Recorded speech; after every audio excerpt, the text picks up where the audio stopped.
whose wife was an oncology nurse, or whose girlfriend was an oncology nurse. And I didn't go out in that town after that because I didn't feel safe after what people were doing to me. So, you know, calling me an alcoholic when and there was no indication, there was no alcohol in my system ever. My son was normal. I had checked the box as for myself on like the forms and everything of being a social drinker, just like a regular, like a normal social drinker.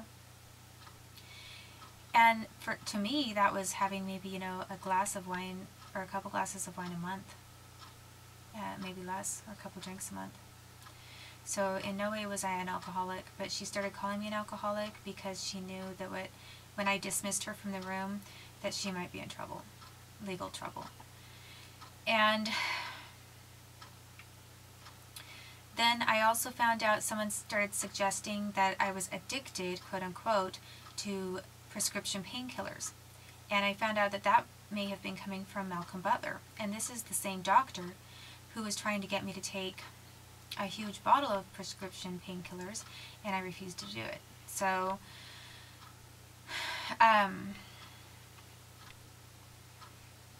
so basically, I was being defamed as being an alcoholic and a drug user when I had no problem with that whatsoever, and there was zero evidence. So then this social worker wanted to talk to me. And actually, the other thing that happened is when my son was born and it was a boy and not a girl, I had a really weird feeling that, and it became a stronger feeling as time went on, like in the next day or two. Pretty much that first day and then the next day and after. I had a very distinct feeling that somebody was poised and waiting for me to have this girl because they thought it was going to be a girl. And they were waiting for an excuse to take this girl from me, this little baby girl that they thought I was going to have. And I think that whatever family was poised to take a little girl home wasn't expecting me to have a boy. And that sort of screwed up some plan that maybe somebody had in finding a way to send my baby home with somebody else. So since whoever was waiting for a girl didn't want a boy, I had my son with me. And then it wasn't until about a week later, or a couple days after that, that they said I needed to speak to a social worker. And I said, I don't want to speak to a social worker. I'm tired and I don't see a need for that. I know what I need to do. I know how to take care of a baby, and I'm fine, thank you. And then this doctor said to me, if you don't speak to the social worker, we can take your child away, we'll take your kid away from you. And he said, the state does have an interest in your child.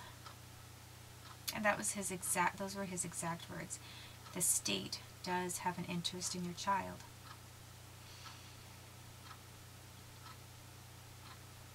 So, the state basically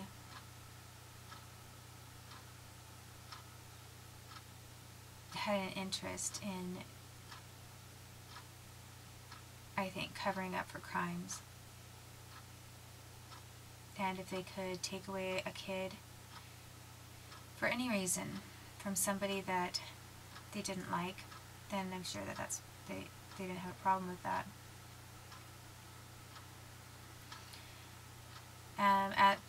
At that point, I frantically called a bunch of family members and I asked them to all show up because I was worried. They were basically, I had a very strong feeling they were trying to come in and take my son.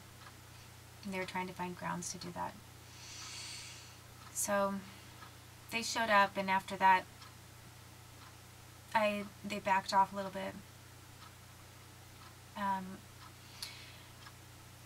However, I think that at that point I didn't realize that somebody was deciding and already had a plan of how to take my son from me eventually anyway, because I think then they thought, well, she's breastfeeding the child and it's not a girl.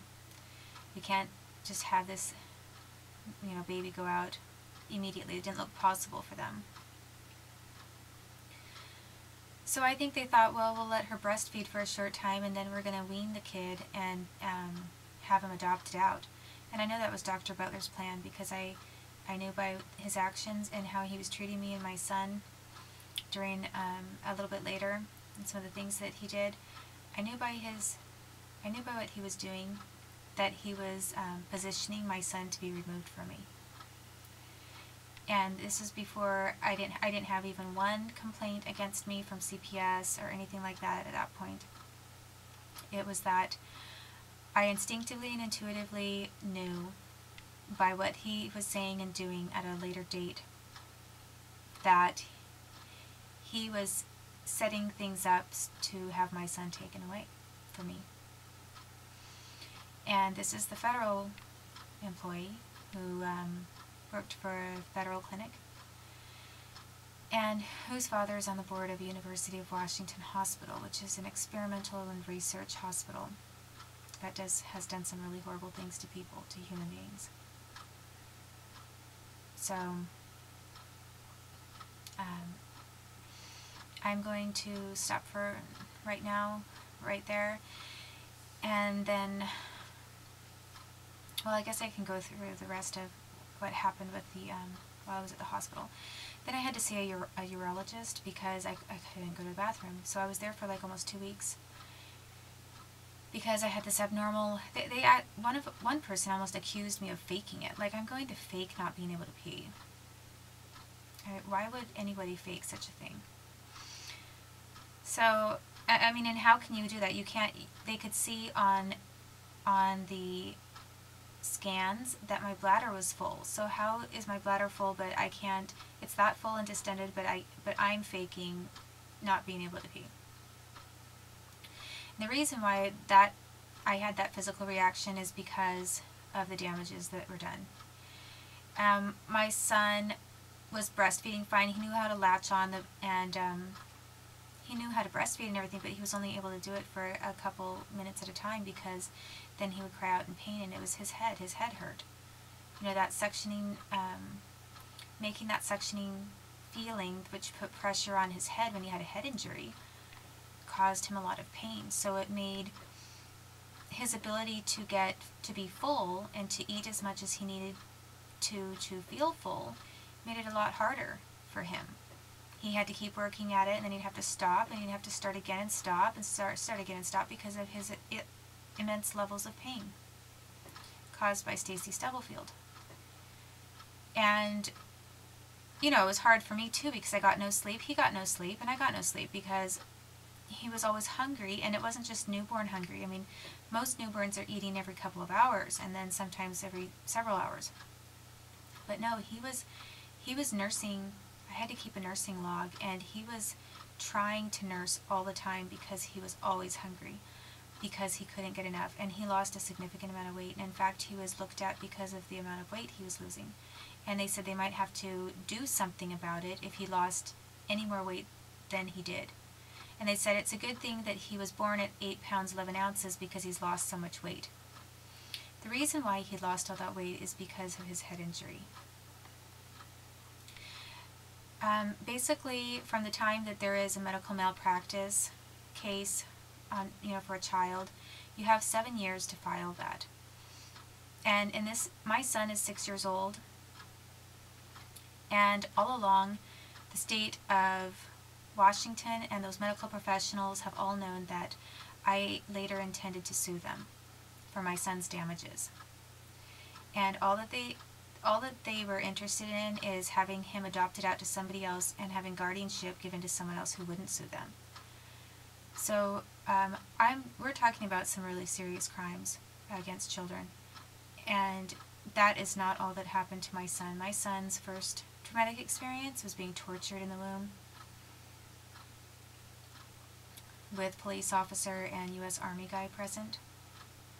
And his next horrible experience in this country was to be assaulted during delivery and refused a normal birth through a C-section, which could have prevented his pain.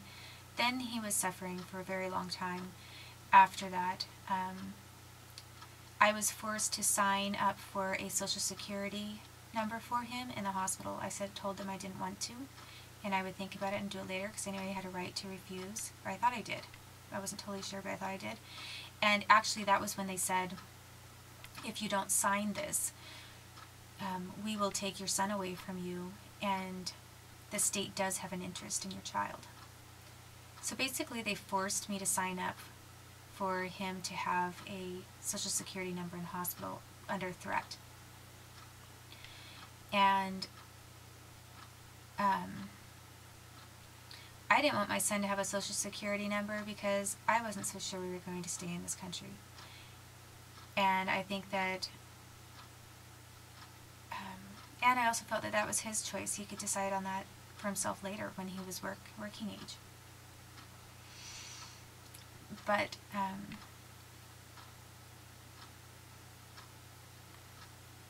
you know, I didn't know that I was going to stay in this country because already I'd been raped multiple times, and I'd had car vandalisms and hate crime, been a victim of religious hate crimes. And the police and the FBI had done nothing about it. In fact, they had contributed to it. So I was already aware of the fact that something was very wrong. And it wasn't just one state, it was clearly another state as well. So I was looking at political asylum before my son was even born. And then it became a necessity after he was born. And I will touch on that tomorrow.